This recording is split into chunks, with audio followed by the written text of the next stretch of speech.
বৈষম্য বিরোধী ছাত্র আন্দোলনে নিহতের সংখ্যা ৮০০ ছাড়িয়েছে। এর মধ্যে আওয়ামী লীগের কর্মীদের ছুরিকাঘাতে নিহত হন আজাদ সরকার। মামলার তদন্তের স্বার্থে বৃহস্পতিবার দুপুরে নিহতের পারিবারিক কবরস্থান থেকে ৩০ দিন পর কবর থেকে লাশ উত্তোলন করা হয়েছে। চাঁদপুরের হবিগঞ্জ থানা পুলিশের এসআই আব্দুল্লাহ এই লাশ কবর থেকে তোলেন। চাঁদপুর জেলা এক্সিকিউটিভ ম্যাজিস্ট্রেট মোহাম্মদ জাকারিয়া হোসেনের উপস্থিতিতেই লাশ তোলা হয়। হত্যার শিকার আজাদ সরকার হাজীগঞ্জ পৌরসভাধীন ৮ নম্বর ওয়ার্ডের টোড়াগড় গ্রামের সরকার বাড়ির মৃত আনু সরকারের ছেলে। নিহত আজাদ সরকারের ছেলে আহমেদ কবির হিমেল ও ভাগ্নে নাসরিন আক্তার জানান, বৈষম্য বিরোধী ছাত্র আন্দোলনে শিক্ষার্থীদের পানি পান করানোকে কেন্দ্র করে স্থানীয় কয়েকজন আওয়ামী লীগের কর্মী আজাদ সরকারকে কুপিয়ে জখম করে। পরে কুমিল্লায় নেওয়ার পথেই মারা যান তিনি। এই হত্যাকাণ্ডের সাথে জড়িত সকল অপরাধীদের বিচারের দাবি করেন তারা। ৪ তারিখে যে ঘটনা হয়েছে বৈষম্য ছাত্র আন্দোলনের পক্ষ থেকে আমার বাবা পানি পান করাতে ছাত্রলীগ যুবলীগ সন্ত্রাসী হামলায় ওর বাবা নিহত হয়। আমার বাবার ময়লা তদন্ত লাশ উদ্ধারের কারণে আজকে চাঁদপুর থেকে ম্যাজিস্ট্রেট আসছে।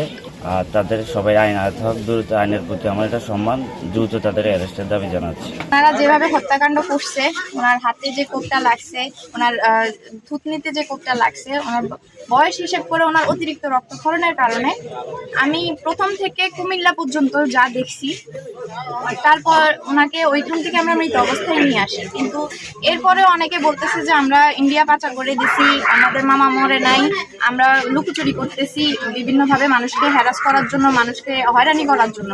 এখন আপনারা লাইভ ভিডিওটা দেখবেন, ওনার লাশটা উত্তোলন করা হয়েছে ময়নাতদন্তের জন্য।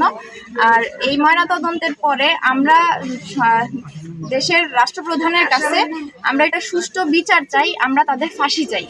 সুষ্ঠু তদন্তের মাধ্যমে হত্যাকাণ্ডে জড়িত সকলকে আইনের আওতায় আনার দাবি জানান স্থানীয় কাউন্সিলর কাজী মনির হোসেন। আন্দোলন হবে, আন্দোলন করবে, এটা আমাদের অধিকার, গণতন্ত্রের দেশ, কিন্তু আমরা এর বিনিময়ে কিন্তু মৃত্যু চাই না। যারা অপরাধী তাদের বিচার হোক, তাদের আমরা বিচার চাই, তাদের শাস্তি চাই। আমি একজন জনপ্রতিনিধি হিসাবে সিনিয়র জুডিশিয়াল ম্যাজিস্ট্রেট আদালতের নির্দেশ মোতাবেক মামলার তদন্তের স্বার্থে আজাদ সরকারের লাশ কবর থেকে তুলে ময়নাতদন্তের জন্য পাঠানো হয়েছে বলে জানান প্রশাসনের এই কর্মকর্তা। সিনিয়র জুডিশিয়াল ম্যাজিস্ট্রেট আদালত, আমলি আদালত হাজীগঞ্জের আদেশ মোতাবেক এই লাশের ভিকটিম আজাদ সরকার ময়নাতদন্তের জন্য লাশ উত্তোলন করা হয়েছে। সেই লাশ উত্তোলনে আমি ম্যাজিস্ট্রেট হিসেবে ছিলাম। আমার সম্মুখে সুরতালের জন্য যত আছে ফর্মালিটিস সবকিছু করা হয়েছে এবং লাশ উত্তোলনের সময় প্রথম উপস্থিত ছিলাম এবং এখন ময়নাতদন্তের জন্য লাশ পাঠানো হয়েছে। এর আগে গেল ৪ আগস্ট বৈষম্য বিরোধী ছাত্র আন্দোলনের সময় শিক্ষার্থীদের পানি খাওয়ানোকে কেন্দ্র করে আজাদ সরকারকে কুপিয়ে জখম করে আওয়ামী লীগের কর্মীরা। এই ঘটনায় নিহত আজাদ সরকারের ছেলে আহমেদ কবির হিমেল বাদী হয়ে ১৫ জনকে নামিয়ে ও ২০-২৫ জনকে অজ্ঞাত করে একটি হত্যা মামলা দায়ের করেন। এর মধ্যে নুরু কাজী নামের একজনকে গ্রেফতার করেছে পুলিশ।